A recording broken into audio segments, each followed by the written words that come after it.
कुठं गेला तुमचा मुख्यमंत्री शिवरायांची शपथ घेणारा? जर का पप्पांच्या जीवाला काही झालं ना, आई जिजाऊची शपथ घेऊन सांगते आणि एक मराठा समाजाची एक मुलगी म्हणून सांगते, हे सरकारला मी जाग्यावर ठेवणार नाही.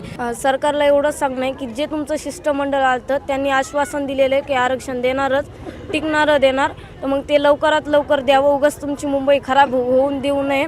लवकरात लवकर आरक्षण द्यावं आणि पप्पा आरक्षण घेतल्याशिवाय वापस येणारच नाही. आणि असा विश्वास आहे की नक्की आरक्षण पप्पा घेऊन येतीलच. आमच्यापासून आमचा बाप 7 महिने झालं आमच्या सोबत नाही, तरीही सरकार नुसतं बघतंय, आश्वासन देतं, ह्यांचं शिष्टमंडळ पाठवतंय. कुठं गेलं तुमचं आश्वासन देणारं सरकार?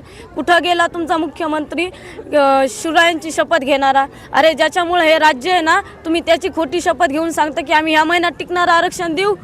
जर का पप्पांच्या जीवाला काही झालं ना, आई जिजाऊची शपथ घेऊन सांगते आणि एक मराठा समाजाची एक मुलगी म्हणून सांगते, हे सरकारला मी जाग्यावर ठेवणार नाही. आता हे शेवटचं आणि टोकाचं आंदोलन आहे. त्यामुळे सरकारने ह्याच महिन्यात म्हणजे पप्पा 26 तारखेच्या आतच जर का आरक्षण दिलं तर ठीक आहे, नंतर यांना खूप परिणाम भोगावे लागतात.